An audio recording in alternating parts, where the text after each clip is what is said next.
What is up, everybody? Welcome back to the Terrier Owner YouTube channel. Josh here with TerrierOwner.com. Of course, we have Luna out like we always do for these videos. And today, guys, we are going to be covering how to get your dog, or more specifically your Jack Russell, to stop begging. Definitely one of the most annoying things that you can go through as a dog owner is when your dog will not stop begging whenever you're eating. So this video is all about my top tips that you can implement to get this dog right here to stop begging while you're eating. And guys, if you enjoy this kind of content or enjoy learning about getting your Jack Russell to be more trained, more disciplined, or just have some fun learning about these dogs in general, be sure to give us one of those thumbs up on this video. Those thumbs up for us are a huge gesture and help us dramatically get seen by YouTube. It helps the channel grow, helps Luna here get seen by more people on the channel, so be sure to do that. Be sure to subscribe if you haven't already subscribed to the channel, and always be sure to check out TerrierOwner.com. And for now, guys, let's go ahead and dive into the main content of today's video. You are a beggar. You beg all the time. What are you looking at? Alright guys, so we've all dealt with it, right? Everybody has. It really doesn't even matter what kind of dog you have. Dogs beg whenever you eat. I don't think that's a mystery to anybody here. It's what they do, especially if you do the wrong things in correcting that behavior. So it's obviously our goal in this video to give you some tips to get your dog to stop begging. So let's go ahead and just dive right into it. Let's jump into number one, or my number one tip for you, which is you should always be feeding your dog in a separate room from where you're going to eat. You don't want your dog to be associated that where they eat is also where you eat. I mean, clearly if the food bowl's in the kitchen at your house, that's a little bit tough to do, but I think you get the point. If there's a room of the house that it makes more sense to feed your dog or to put the food in the dog bowl, that's better. You want them to kind of get the impression that the eating situation is separate for them, that they don't consume the food that they love in the same room where you're trying to eat. You don't want them getting into that mindset at all. And guys, some of these tips or tricks you can use for getting your dog to stop begging when eating can start when they're a puppy with some basic training. You know, a good example of this is teaching your dog to sit before they're rewarded with food, which seems kind of like you're becoming a dictator, because clearly to be ethical with owning your dog, you need to feed it,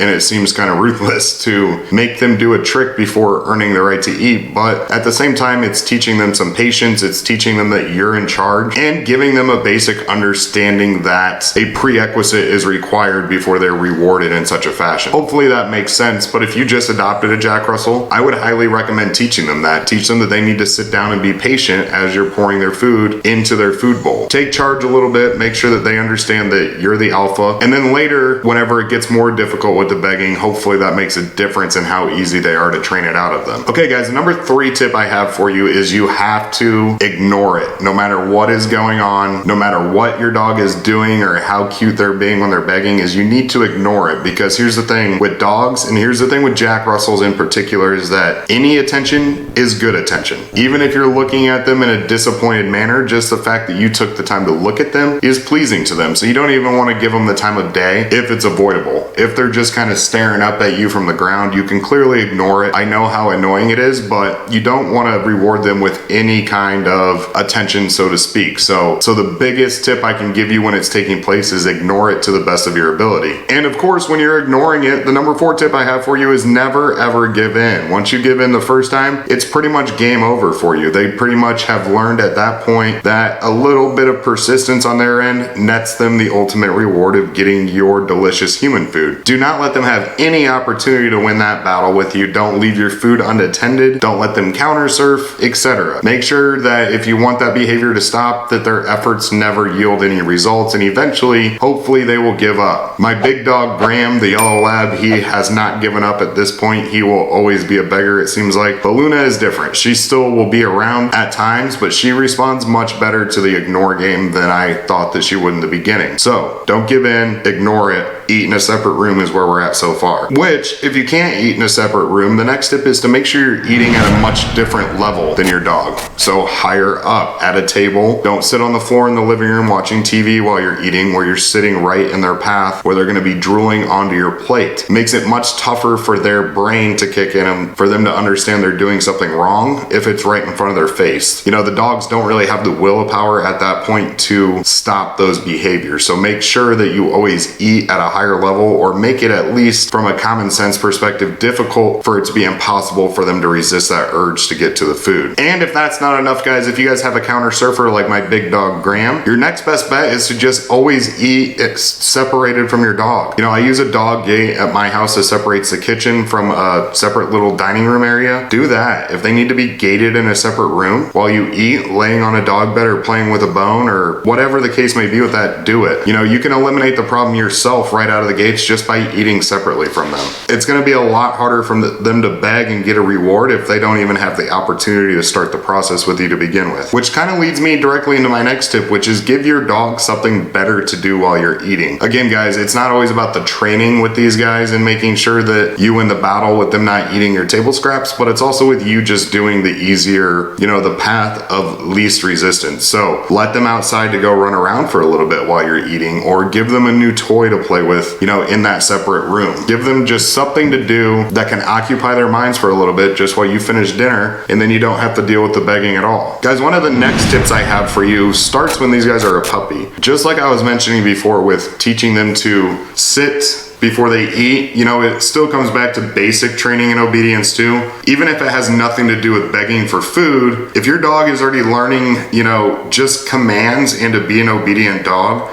all of the other things kind of fall into place. So never ignore the power of just, you know, socializing your dog and training them with all of the other commands and tricks that you would desire. You know, that's still teaching your dog to respond to you when given direction. So work on that right after you adopt your dog, and then keep working on it after. You know, another thing, guys, that we were talking about when we said don't give them any attention at all when they're begging, whether it's negative or positive, I would avoid yelling at your dog in those situations. We're all guilty of it. I do it all the time, especially to my big dog, because he is relentless when it comes to food. But you know, yelling is still giving them attention. It's still putting them in the center, putting them in the spotlight. So I would avoid that. I don't think it really gets anywhere positive. You don't need to shame them or yell at them in a fashion where they feel terrible. At the end of the day, they're a dog. They're going to beg for food, especially if you're making it so easy for it to be irresistible for them, eating at a level where it's right in their face, or eating in the same room as them all the time, etc. So avoid yelling, use some of the positive ways. Keep them busy instead of bored in those situations, and it'll be a lot easier and get better as you go. Again, guys, I know how annoying it can be. Honestly, begging for food or counter surfing, those are probably two of my biggest pet peeves as a dog owner, but if you don't do anything about it, you can't really complain about it, is gonna be my motto of the day with this exact situation. So work on it, it'll get better. The more you do and the more common sense you use, the better it's probably going to be overall. And guys, we love to hear your tips, and we love when you share those tips for the community. So be sure that down in the comments below, you share some of the things that you do to make sure your dog isn't begging for food. What's worked for you? What hasn't worked? Leave those comments down below for us. Like we mentioned earlier in the video, guys, those thumbs up are more powerful than anything you can do for Luna and I on this YouTube channel. It goes a long way of getting us seen by others on YouTube, so please don't forget to do that. If you haven't subscribed to the channel yet, be sure to also subscribe before getting out of here, and hit that notification bell so you get those notifications every Sunday at 10 a.m. when these videos come out. Again, don't forget, guys, that most weeks now it's one video per week, 10 a.m. Central Time on Sundays. If there's something I really want to talk about, we will do two, but I wouldn't bank on it necessarily. And guys, the last big gesture to help us out is never forget to head over to terrierowner.com, TRRIER owner.com. Check out the blog. Lots of useful information on there if you had just adopted one of these terriers, and it helps us get seen by more people with these dogs on Google. Anything you guys do for us to help in those aspects, we appreciate greatly. Ooh, Luna has something she sees through the window. We appreciate you guys greatly, and we will see you in the next video. Take care.